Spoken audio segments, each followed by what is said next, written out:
कर ये सब करना ज़रूरी है क्या? हमारे पास और कोई चारा नहीं है।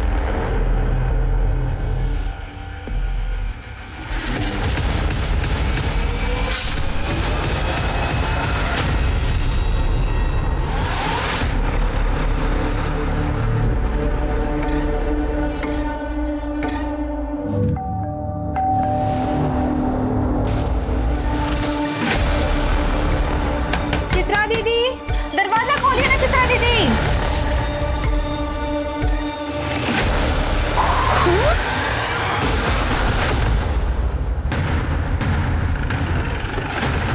सब आइए ना सब, मैं यहाँ पे खाना बनाती है।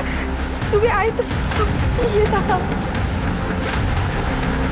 जरा चेक करो। बॉडी शायद दरवाजे के पीछे ही है। चलो खोलने का इंतजाम करो।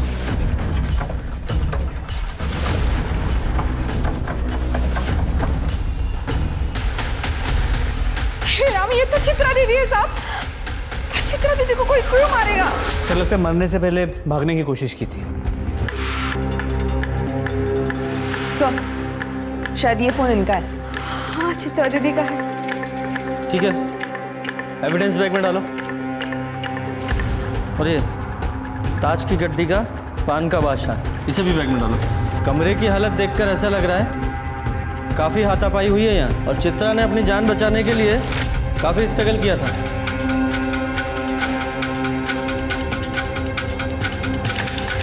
सर पेट पे कई वार है, शायद चाकू का इस्तेमाल हुआ है। ठीक है, बॉडी को पोस्टमार्टम के लिए भेजो। सर शर्मा, जितना ये ब्लड लॉस हुआ है उसे देखकर ऐसा लग रहा है घाव काफ़ी गहरा है, और हो सकता है कातिल ने घर के ही किसी बड़े चाकू का इस्तेमाल किया हो। पर सब घर में तो बड़ा चाकू है ही नहीं।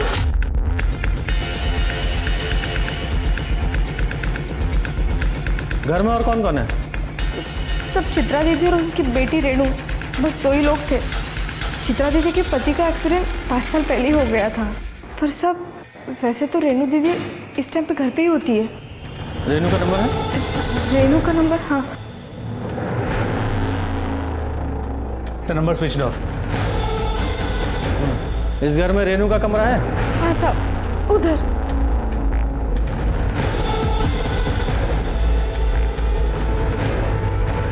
अरे बाप रे, ये रेणु के सारे कपड़े कहाँ पे गए? साहब, ये पूरी अलमारी कपड़े से भरी थी साहब। अगर ऐसा है तो लगता है इरादा चोरी का। लेकिन सर घर का बाकी का कोई भी सामान किसी ने छुआ नहीं है। मैंने चित्रा का रूम भी चेक कर लिया, लेकिन वहां पर भी सारा सामान जैसा था वैसे ही है। सर उसका फोन टूटा हुआ था, लेकिन जो ज्वेलरी बॉडी पे थी उसको भी किसी ने छुआ नहीं था। तो सिर्फ रेणु के कपड़े लेके कोई क्यों भागेगा? ये रेणु और उसकी माँ चित्रा के बीच आपस में कुछ अनबन थी किसी प्रॉब्लम को लेकर? हाँ साहब, वो रेणु के बॉयफ्रेंड शेखर की वजह से थी अनबन। मुझसे बहस करने की कोई जरूरत नहीं है। क्यों ना बहस करूं माँ? अरे शेखर अच्छा लड़का नहीं है। वो जानता है कि ये बंगला और मेरी सारी जायदाद की इकलौती वारिस हो तुम। वो तुमसे नहीं, तुम्हारी प्रॉपर्टी से प्यार करता है। माँ, शेखर अच्छा लड़का है, पढ़ा लिखा है, अच्छी नौकरी करता है, और उसको आपकी एक फूटी कौड़ी भी नहीं चाहिए। और वैसे भी उसने कहा है हम शादी करके बांडा से बहुत दूर चले जाएंगे। हाँ सही कहा उसने। तुम जैसी भोली भाली लड़कियों को ही तो ऐसे शादी लड़के फंसाते हैं। माँ, कभी तो किसी पे भरोसा करके देखो। मैं शेखर से प्यार करती हूँ और मैं उसी से शादी करूंगी। मेरे जीते जी ऐसा कभी नहीं हो सकता, समझे तुम? मैंने फैसला कर लिया है माँ। तुम्हें शेखर का फोन नंबर या एड्रेस पता है? हमको सर सच में कुछ नहीं पता साहब। वो तो हमने उस दिन बात करते सुन लिया, इसलिए नाम पता चला। बाकी हमको कुछ नहीं पता साहब। सर अगर रेणु के कपड़े गायब है, हो सकता है रेणु शेखर के साथ भाग गई हो, लेकिन फिर चित्रा का मर्डर कौन कर सकता है? अरे अंदर की तरफ चलो मार भाई। हारे चल बाहर चल। अरे काम से जा रहे हैं भैया, ऐसे घूमने नहीं जा रहे हैं। पैसा चाहिए हमें, अपना पैसा लेने आया। सर ये आदमी रुकने का नाम नहीं ले रहा है। कैसे पैसे? और हो कौन तुम? हमारा नाम बाकीलाल है साहब। वो अशोक नगर के पास हमारा फेमस चाइनीज स्टॉल लगता है, बाकीलाल चाइनीज कॉर्नर। नाम तो सुने होगे सर? नहीं सुना है। खैर छोड़िए। वो रात में हम आए थे यहाँ पार्सल डिलीवर करने, तो मैडम के पास 2000 का छुट्टा नहीं था।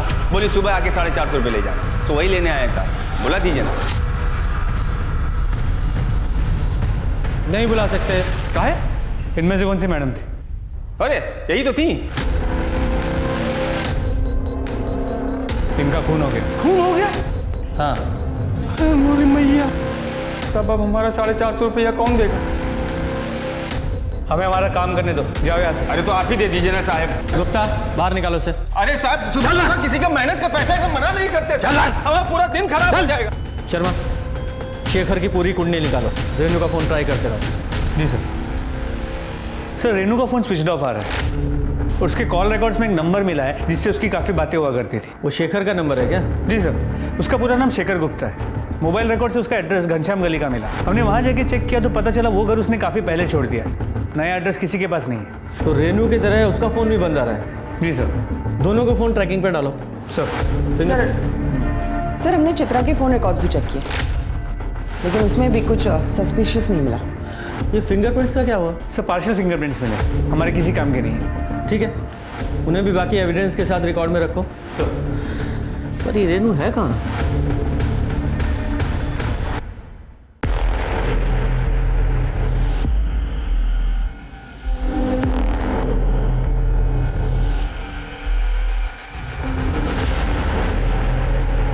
शेखर, ये सब करना जरूरी है क्या? हमारे पास और कोई चारा नहीं है।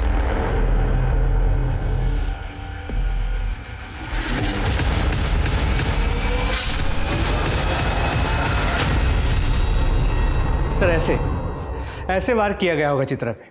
बुचर नाइफ, मतलब मांस काटने वाले चाकू से 5 से 6 वार किए गए, इतने गहरे कि चाकू हड्डी तक जा पहुंचे। और ये कोई साइंस है? नहीं सर, क्या कोई सोशल एक्टिविटी नहीं हुई है। अशोकनगर मार्केट में पता करो, किसी ने हाल फिलहाल में कोई बुचर नाइफ खरीदा है क्या? सर, चित्रा के नौकरानी बेला का फोन आया था। अशोकनगर में एक खून हुआ।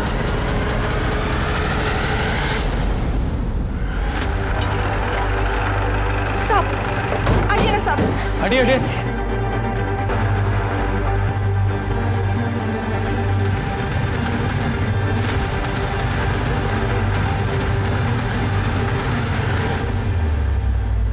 जरा चेक करो। सब हम सुबह काम के लिए घर से निकले थे तो सुधा के घर का दरवाजा खुला दिखा तो हम अंदर आए तो देखा तो सुधा खुद में लटपट पड़ी थी। ये सुधा दुबे है साहब। घर में और कौन कौन रहता है? 15 साल पहले पति ने छोड़ दिया, तब से सुधा कानपुर से ये बांडा आ गई रहने के लिए। वो अपने 2 बेटियों के साथ रहती है और टिफिन का काम करती है साहब। इतना सब कैसे जानती हैं आप? साहब, हम बाजू में रहते, इसलिए सुधा के बारे में सब पता है। ओके। वो राजू को भेज दिए हम कॉलेज, लड़कियों को बुलाने के लिए। तू यहाँ भी आ गया? यहाँ भी पैसे लेने आया क्या? कैसा बात करते हो साहब? तो 450 रुपये तो हमारे नसीबे में नहीं था।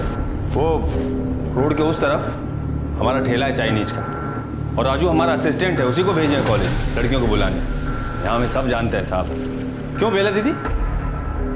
वो पायल और छवि बस आते ही होंगे।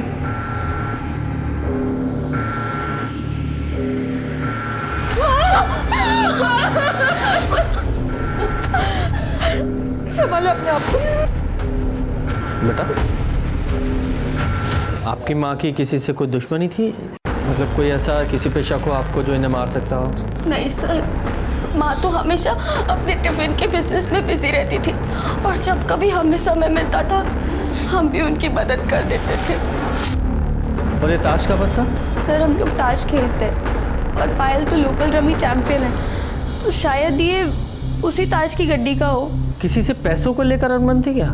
हाँ सर, माँ ने एक साहूकार से 50,000 रुपये उधार लिए थे, लेकिन माँ तो कह रही थी उधार के पैसे इकट्ठे हो गए हैं। तू जाके चेक कर।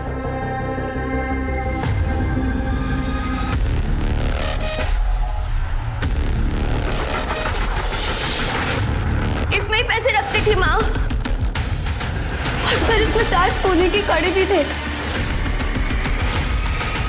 वो ईंट का बादशाह जिस पे खून लगा हुआ है, देखो फिंगरप्रिंट्स मिलते हैं क्या? जी सर। वैसे मौका वारदात को देख के लगता है कि कातिल घर में चोरी के इरादे से आया हो और फिर सुधा ने उसे देख लिया हो, तो खुद को बचाने के लिए उसने सुधा को मार दिया। या फिर ये भी हो सकता है सुधा ने उसे पहचान लिया तो खुद की आइडेंटिटी छुपाने के लिए उसको मार दिया। ये सुधा और चित्रा दोनों के घाव देखकर और मारने का तरीका सेम है। सर, लेकिन ये इत्तेफाक भी तो हो सकता है। हो सकता है, लेकिन अरे हमको मदद करेगा साहब?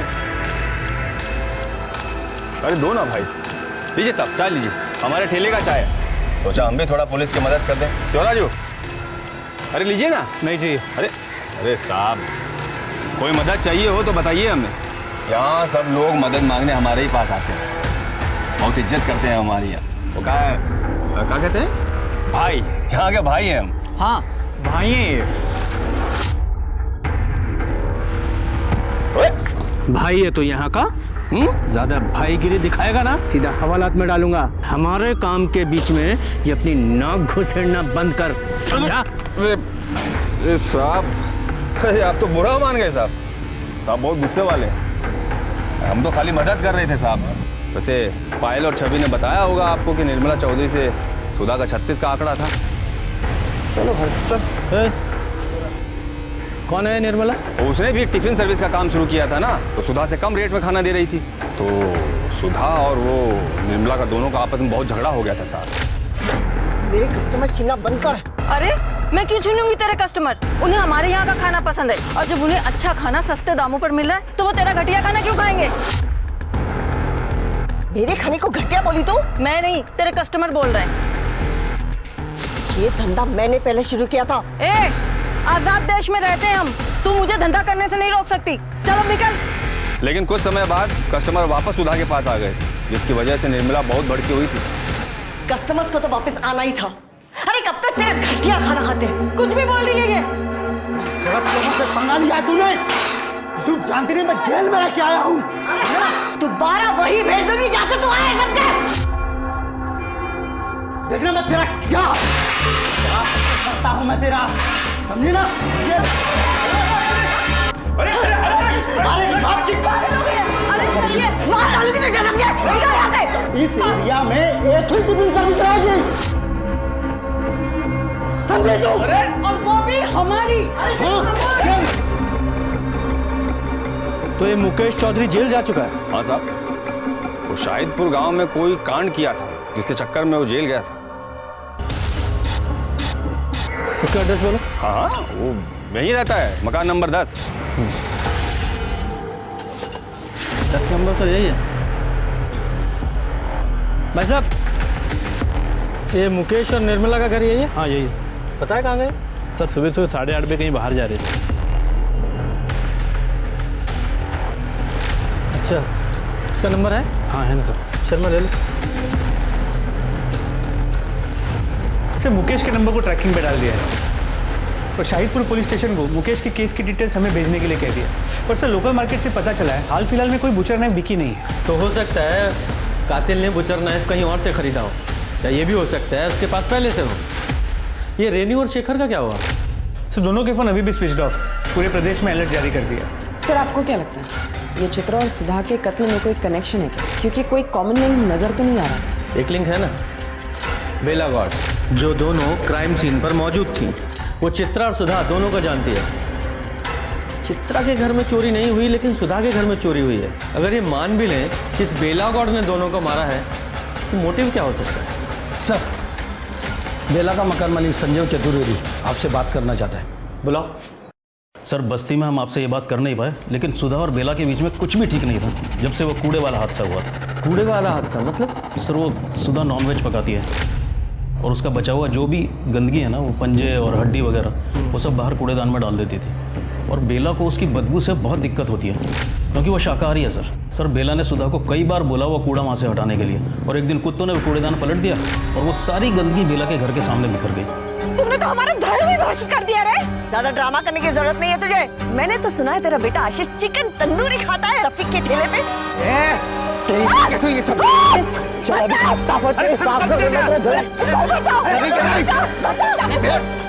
बुद्धि साला, तुम्हारी हिम्मत कैसे हमारे आशीष को हाथ लगाने की? अभी तो सिर्फ थप्पड़ मारा इसे, अगली बार ऐसा कुछ किया ना तो कंप्लेन कर दूंगी। तो देखना फिर आएंगे मेंटल हॉस्पिटल वाले इसे लेने। हट। छोड़ूंगा नहीं तेरे को, चौला धोप के रहूंगा। सर आशीष बेला का इकलौता बेटा है और बहुत सर पर चढ़ा रखा है उसको। नौकरानी का काम करती है, पर इतने पैसे पता नहीं कहाँ से लाती है कि उसकी हर फरमाइश पूरी करती है।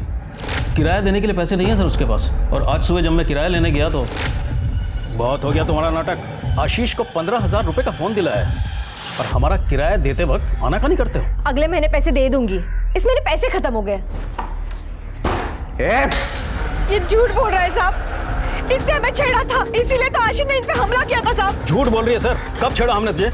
साहब महीने के किराए के लिए हमने इनके पास कुछ दिनों की मोहलत मांगी थी, तो ये हमें 1 महीने की मोहलत दे दो ना, हम अगले महीने आपको पक्का किराया दे देंगे। पैसे नहीं है तो किसी दूसरी तरह से दे दो ना। क्या मतलब? छोड़ो। निकल। सर झूठ बोल रही है ये। भगवान से भी तो तुझे डर नहीं लगता ना? ऐसे कैसे बात करते हैं? कैसे? चुप। शांत हो जाइए। आशीष कहाँ है? आशीष नहीं है साहब, वो बाहर गए। शर्मा जरा फोन लगाओ उसे, नंबर दीजिए। सर आशीष घर पे नहीं है और ना ही कोई चाकू मिला। सर उसका फोन रिंग हो रहा है मगर वो उठा नहीं रहा। जिस दिन सुधा का मर्डर हुआ उस सुबह आशीष कहाँ था? वो तो सो रहा था साहब। पर आप ऐसे क्यों पूछ रहे हैं साहब? साहब हमारे आशीष ने किसी का खून नहीं किया साहब, वो कभी किसी का खून नहीं करेगा साहब। तो फिर वो गायब क्यों है? जैसे ही आशीष आए पुलिस स्टेशन भेजना उसे, वरना बहुत मुसीबत बढ़ जाएगी उसकी, समझ गए?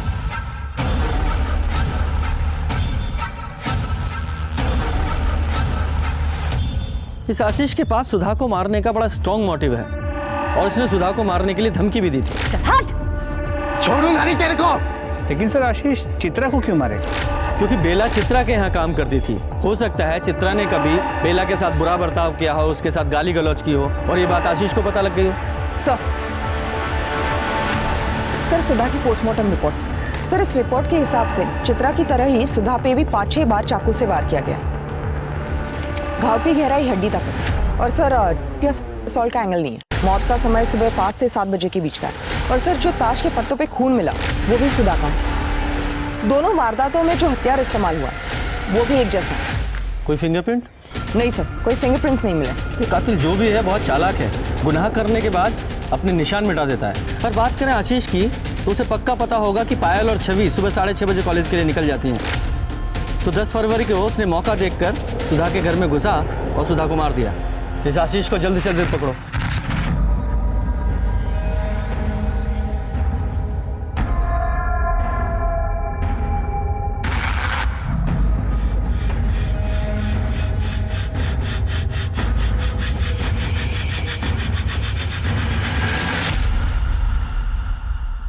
ये ले,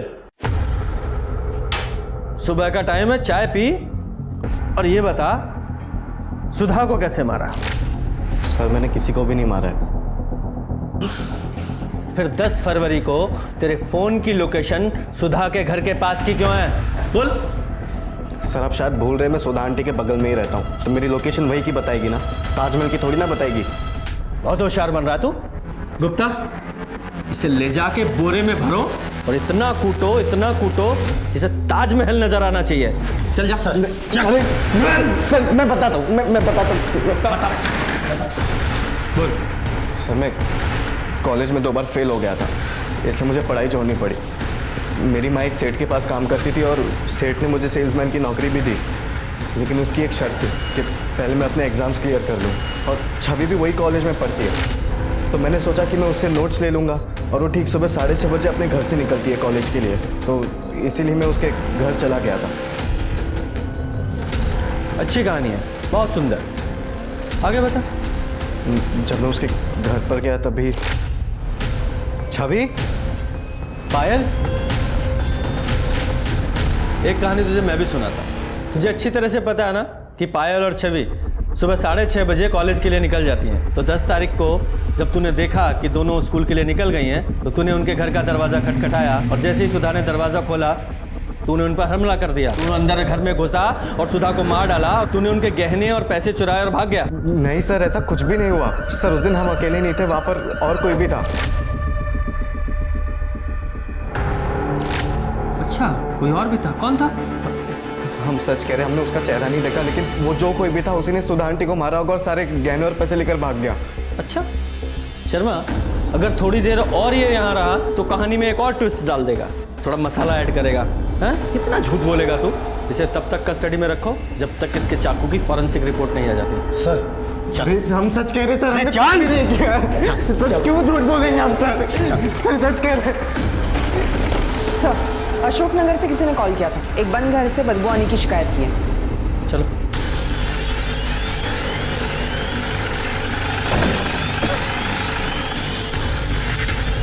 गुप्ता, ताला तोड़ो।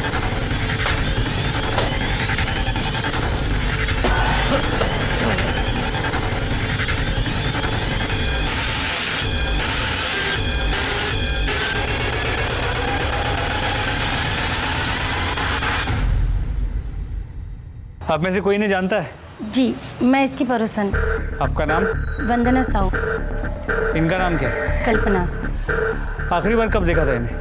यही करीबन 7-8 दिन पहले। 7-8 दिन पहले? 7-8 दिन से घर में कोई आ जा नहीं रहा है, कुछ अजीब नहीं लग रहा आप लोगों को? पिछले बार जब हम मिले तो कल्पना बता रही थी उसे बद्रीनाथ की यात्रा पर जाना है, तो हमें लगा कि वो बद्रीनाथ की यात्रा पर चली गई होगी। अच्छा, इनकी फैमिली में और कौन कौन है? एक बेटी है चांदनी। वो कहाँ है?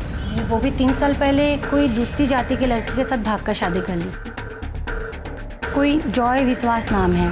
भाग के शादी की? और इस शादी से कल्पना खुश नहीं थी, इसलिए अपनी बेटी से सारे रिश्ते नाते तोड़ ली थी। सर देख के लगता है इसको भी सुधा और चित्रा की तरह मारा गया। और सर लाश की हालत देख के लगता है 7-8 दिन पहले इसकी मौत हुई है। हाँ। 7-8 दिन पहले? 7-8 दिन पहले तो चांदनी आई थी कल्पना से मिलने। वंदना, हम सोच रहे हैं कि 1-2 दिन बाद में बद्रीनाथ की यात्रा पर जाकर आए। क्या बात है, तो कब वापस आओगी?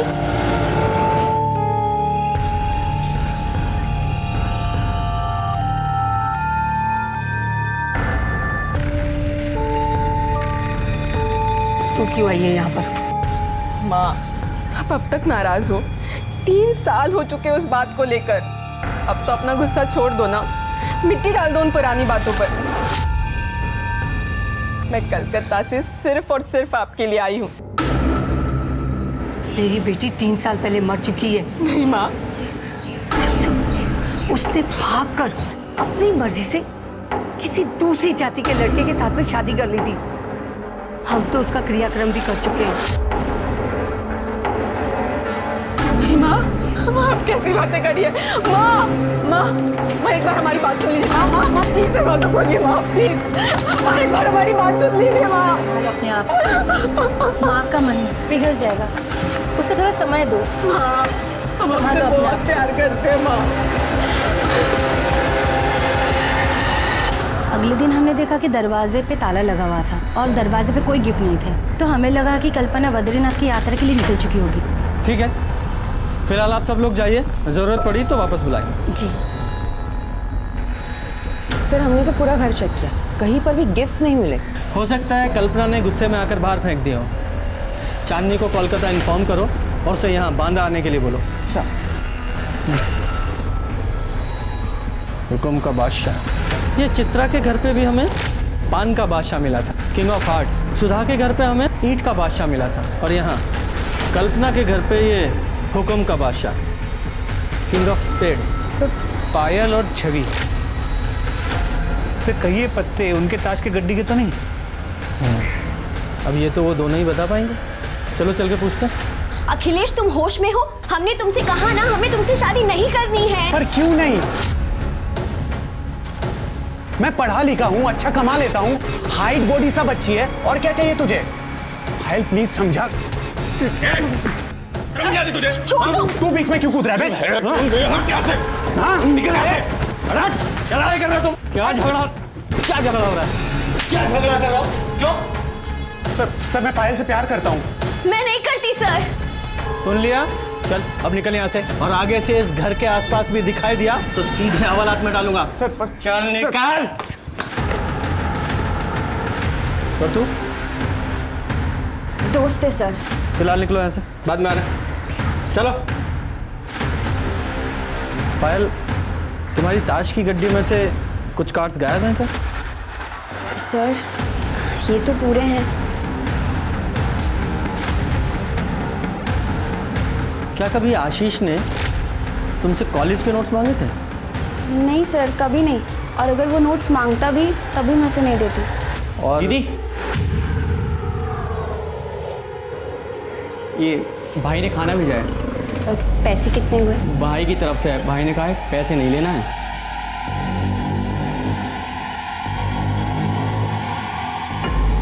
सर, वो माँ की तेरहवीं तक घर में खाना नहीं बनेगा, तो बस हमें अड़ोस पड़ोस वाले खाना भेज रहे हैं। सुधा के केस में चोरी मोटिव हो सकता है, लेकिन चित्रा और कल्पना का क्या? चित्रा की बेटी रेनू और शेखर भी अभी तक मिसिंग थे।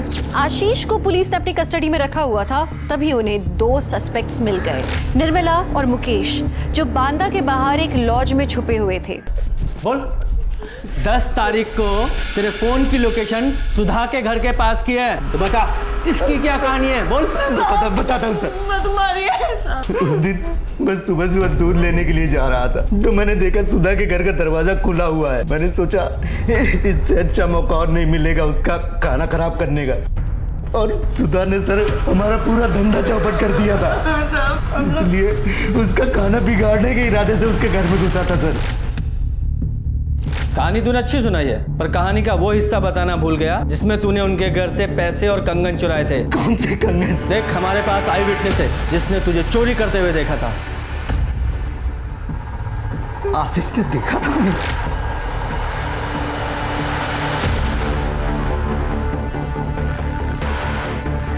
बोल, चोरी का सामान कहाँ है?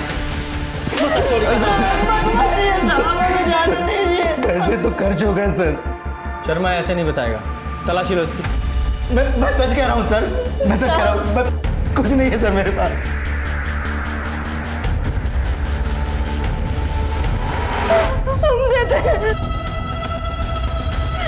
हमें जाने दो साहब। ये है ना कंगन? अब बता, वो छुरा कहाँ है जिससे सुधा को मारा था? कहाँ है वो छुरा? सर हम चोरी की है, हमने खून नहीं किया हमने किसी के साथ। फिलहाल इन्हें अंदर ही रखो और इनके खिलाफ चोरी की चार्जशीट बनाओ, मर्डर की बाद में देखेंगे।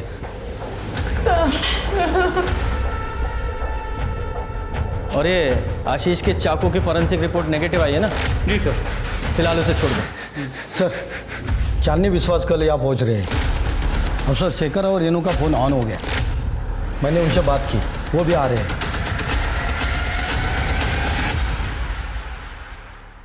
सर, माँ को हमारा रिश्ता मंजूर नहीं था, क्योंकि शेखर हमारी कास्ट का नहीं था। मैंने उन्हें समझाने की बहुत कोशिश की थी, लेकिन वो मानी नहीं और मेरे लिए लड़का ढूंढने लगी। इसलिए मैंने और शेखर ने भागने की सोची, लेकिन मैंने सपने में भी नहीं सोचा था कि उसी दिन माँ के साथ। सर, हम लोग उस दिन इंदौर भाग गए थे। वहाँ पे मेरे कुछ रिलेटिव्स थे जिन्होंने हमारी मदद की। घर से कितने बजे निकली थी? सर, करीब सुबह के 5 बजे के आसपास। अच्छा, ये भी तो हो सकता है कि घर से जाते वक्त जब तुमने अपनी माँ के पैर छुए तो उनकी आंख खुल गई, तुम्हारी और तुम्हारी माँ की लड़ाई हुई, और वो लड़ाई झगड़ा सुनकर तुम अंदर आए और तुम दोनों ने मिलकर चित्रा जी को मार दिया। और फिर ये मुझे इंदौर वाली और शादी की कहानी सुना रहे हो तुम लोग। सर, क्या बोल रहे हैं आप? हमारी माँ थी वो, हम उन्हें कैसे मार सकते हैं? हाँ सर, हम क्यों मारेंगे उन्हें? तो फिर ये चाकू, इसकी क्या स्टोरी सुनाओगे? तुम्हारे पास से मिला ना, ये तुम्हारे बैग में था ना? सर, ये चाकू हमने इंदौर में खरीदा था, क्योंकि रेनू के बैग का लॉक जाम हो गया था और हमारा सारा सामान उसी बैग में था सर। हमारे पास कोई और चारा नहीं था इस चाकू से बैग को काटने के लिए। पुलिस को बेवकूफ़ समझते हो तुम? बैग काटने के लिए इतना बड़ा चाकू कौन खरीदता है? सर, हम लोग बहुत डरे हुए थे, हमें कुछ समझ में नहीं आ रहा था हम क्या करें। उस समय सर जो हमें सही लगा हमने वो किया। और सर ये दुकान का बिल सर, ये उसी दुकान का बिल है जहाँ से हमने सारा सामान और ये चाकू खरीदा था। फिलहाल तो जा सकते हो, लेकिन तुम्हारा सारा सामान यही हमारे पास रहेगा एज एविडेंस। शहर छोड़कर कहीं मत जाइएगा, जब तक ये केस सॉल्व नहीं हो जाता तब तक तो बिल्कुल भी नहीं। जाइए अभी। जी सर। सर, एक बात थी। जब हम बांदा से निकल रहे थे तो मुझे एक कॉल आया था। हेलो, उस आदमी ने कहा था कि उसने मेरी सारी मुसीबतें दूर कर दी है और अब मैं आराम से अपनी शादीशुदा ज़िंदगी एंजॉय कर सकती हूँ। किसका कॉल था? कौन से नंबर से? सर, ये नंबर से। शर्मा, जरा इस नंबर पे कॉल लगाओ, देखो कौन है।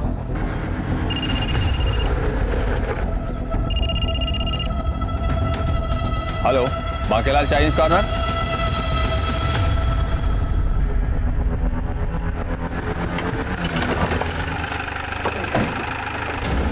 अरे आइए आइए साहब आइए।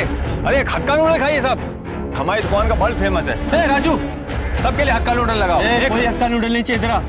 क्या हुआ साहब? चेक करो जरा। क्या चेक कर रहे हैं साहब?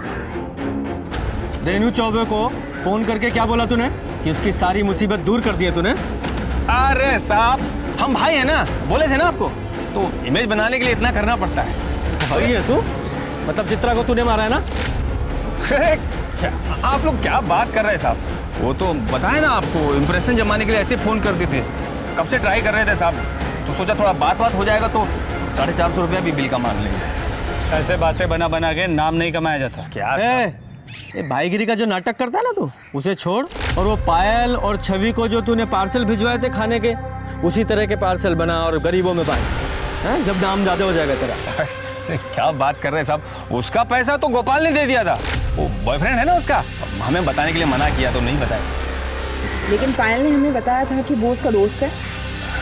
क्या बात कर रही है मैडम? अब सबको कैसे बताएगी कि उसका बॉयफ्रेंड सैंडविच वाले के यहाँ हेल्पर है? छोटा लोग को अच्छा नहीं समझते ना लोग, दुनिया बहुत खराब है। सर, हम कॉलेज के बाहर सैंडविच के स्टॉल पर अक्सर खाने जाते थे। तब हमें गोपाल से प्यार हो गया। हमने सोचा हम ये बात किसी को नहीं बताएंगे। लेकिन फिर भी तुम्हारी माँ को तुम्हारे प्यार के बारे में पता चल गया? हाँ सर, एक दिन जब हम दोनों साथ में थे तब। मेरी बेटी से दूर है, समझा? मामा, मैं इसे प्यार करती हूँ। चुप! तुझे और कोई नहीं मिला क्या?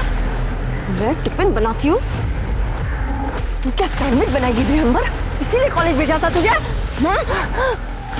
तू मेरी बेटी से दूर रह, समझा? वरना काट के फेंक दूंगी तुझे।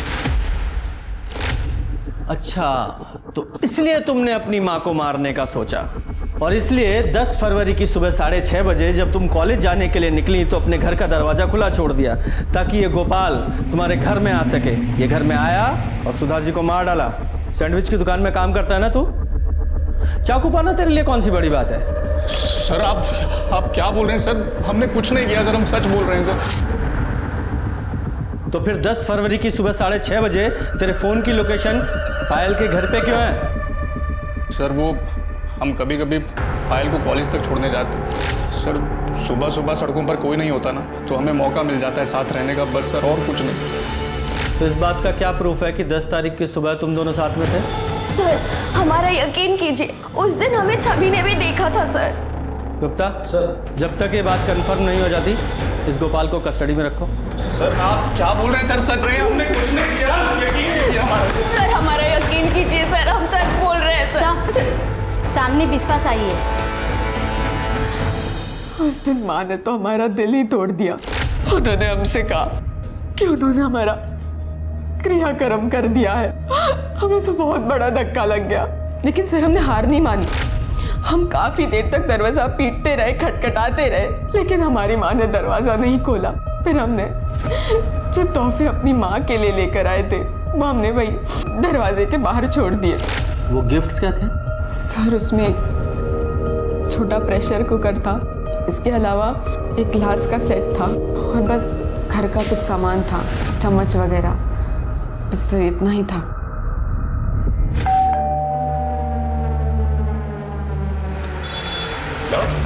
अरे बार बार खाना देने की जरूरत नहीं है। अरे रख लीजिए, पहले ही आपके लिए बहुत कुछ कर चुके हैं। ये खाना का चीज मतलब हम समझे नहीं। वो सुधा आंटी को रास्ते से कौन हटाया? हैं? अब इतना तो बनता है ना, वो गोपाल दोस्त है हमारा। परेशान मत होइए, आपकी शादी में चाइनीज हम ही सप्लाई करेंगे, ठीक है? कोई परेशानी हो हमें बताइए। रखिए रखिए रखिए, मिलते हैं।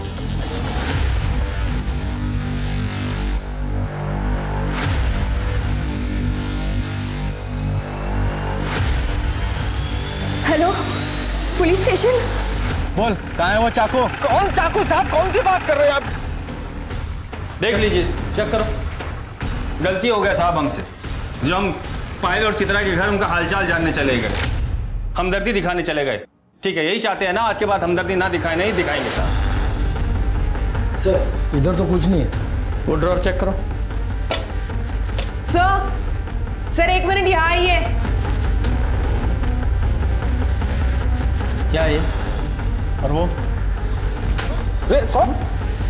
कल्पना का सामान है ना ये? तूने इसे मारकर फिर ये चुराया? मारा कि नहीं? बोल। अरे क्या बात कर रहे हो साहब?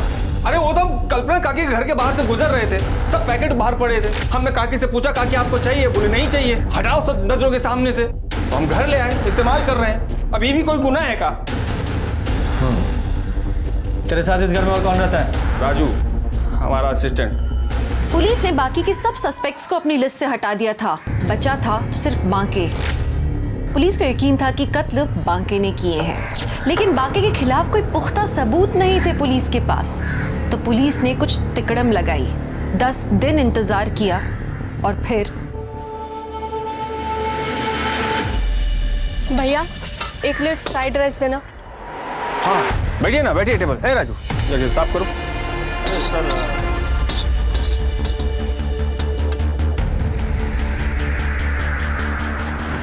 राजू जरा संभालो इसको। क्या हुआ मैडम, परेशान लग रहे हैं? कुछ नहीं, पर्सनल प्रॉब्लम है। अरे पर्सनल प्रॉब्लम है तो अपना भैया समझ के बता दीजिए, हो सकता है हम आपके कुछ काम ही आ जाए।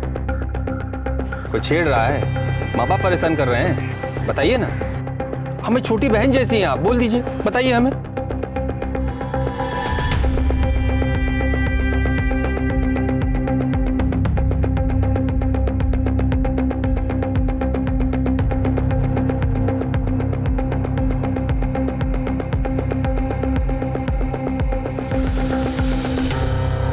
सर काम हो गया।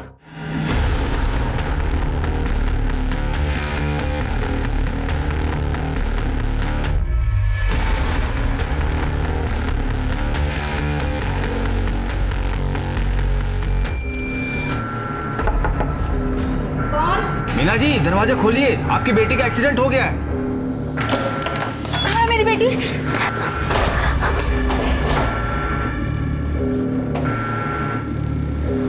कौन हो तुम? मेरी बेटी कहाँ है? अरे तुम्हारी बेटी का ही मदद कर रहे हैं। तुम सुमन को शादी काहे नहीं करने दे रही हो उसके प्यार से? हैं?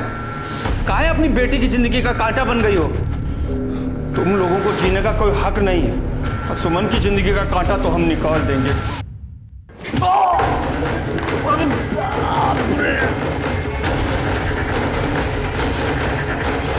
Well done ASI Meena.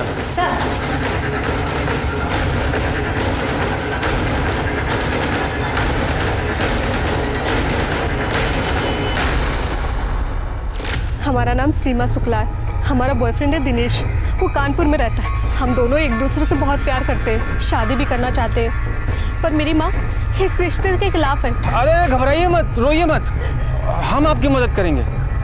मदद? पर आप कैसे करेंगे? आप अपनी माताजी का पता और नंबर दे दीजिए हमें, और आप अपने बॉयफ्रेंड दिनेश के पास चले जाइए, बाकी हम सब संभाल लेंगे। इस ताश की गड्डी में सिर्फ एक ये चिड़ी का बादशाह मिला है हमें, बाकी के 3 बादशाह तीनों बॉडीज के पास मिले, और ये गड्डी तेरे बैग में। और ये बादशाह भी तू आज मर्डर के बाद बॉडी के पास फेंकने वाला था, क्यों? सच कहा ना? और हाँ, तेरा चाकू भी घाव के साथ परफेक्ट मैच हुआ है। अब बोल, क्या बोलना है तुझे? बहुत मेहनत की है साहब आप तो। ठीक है, हम भी सच बोलते हैं, कर दिए सारे मर्डर हम ही ने। सब वो ताश वाला टच कैसा लगा? एकदम अंग्रेजी पिक्चर जैसा ना, है ना? पता है सर, हमने अपनी पहली अंग्रेजी पिक्चर निधि के साथ ही देखी थी। निधि के फ़ोन में हमारे ठेले पे आती थी साहब पार्सल लेने। हमारे हाथ का फ्राइड राइस बहुत पसंद था उसको, इन दोनों को प्यार हो गया, लेकिन उसकी अमीर माँ को पता चल गया। बस ऐसे कोई मारता है साहब? क्या किए थे हम? निधि से प्यार ही किए थे ना। निधि भी तो हमसे प्यार करती थी, तो दुनिया की मिर्ची काहे लग रही थी? हम दोनों को जुदा कर दिया साहब, और कोई हमारा मदद नहीं किया। तब हम डिसाइड किए कि हम गुंडा बनेंगे, और आज के बाद कभी किसी जोड़े को जुदा नहीं होने देंगे आप। तो इसलिए तूने कल्पना, चित्रा और सुधा को मार डाला? वो कल्पना चांदनी को खरी खोटी सुना रही थी साहब। काकी, क्योंकि उसने किसी दूसरे जाति के लड़के से शादी किया है, इसलिए उस दिन गिफ्ट का बहाना करके हम उसके घर चले गए। और रेनू का नंबर कहाँ से मिला? क्या साहब, अरे खाने का पार्सल के लिए दोनों अपने ही नंबर से फ़ोन करती थी, तो दोनों का नंबर हमारे पास था। जब हम पार्सल डिलीवर करने गए तो चित्रा और रेनू को लड़ते हुए सुना। चित्रा भी रेनू के रिश्ते के खिलाफ थी और एक दिन बाद हमें पता चला कि सुधा भी पायल के रिश्ते के खिलाफ थी। वो गोपाल दोस्त है हमारे साथ, वो बताया हमें कि कैसे सुधा ने उसे जान से मारने का धमकी दिया है। बस फिर हमने हाँ, तो इसलिए तू हमारे सामने सबकी मदद करने का नाटक करता था ताकि हमें तुझ पर शक ना हो। लेकिन देखा, कानून के हाथ तुझ तक पहुंच ही गए। अच्छा किए साहब, आप हमें अरेस्ट कर लिए। अब हम जमानत पे बाहर आ जाएंगे, नेता बन जाएंगे, नेता चुनाव लड़ेंगे, जीतेंगे और फिर किसी जोड़े को जिंदगी में जुदा नहीं होने देंगे साहब। पुलिस भी हमारा कुछ नहीं कर पाएगी। गलतफहमी है तुझे, फांसी होगी तुझे, फांसी, और तू कभी बाहर नहीं आ पाएगा। पुलिस की चालाकी ने उन्हें कातिल को पकड़ने में कामयाबी दिलाई। बांके लाल तिवारी को 3 हत्याओं के लिए गिरफ्तार किया गया और कोर्ट केस में उसे मानसिक रूप से असंतुलित पाया गया। बांके को लगता था कि वो एक गुंडा है, प्यार का पहरेदार है और 2 प्रेमियों के बीच में आने वालों को वो सबक सिखाना चाहता था, उन्हें मार देना चाहता था। आज बांके पागल खाने में है। आप अन्याय कभी ना सहें, लेकिन न्याय का बेड़ा अपने सर पे ना उठा ले, इस आशा के साथ मैं दिव्यांका त्रिपाठी दहिया अब लेती हूँ आपसे विदा। फिर मिलूंगी अगले केस के साथ, तब तक देखते रहिए क्राइम पेट्रोल सतर्क। जय हिंद।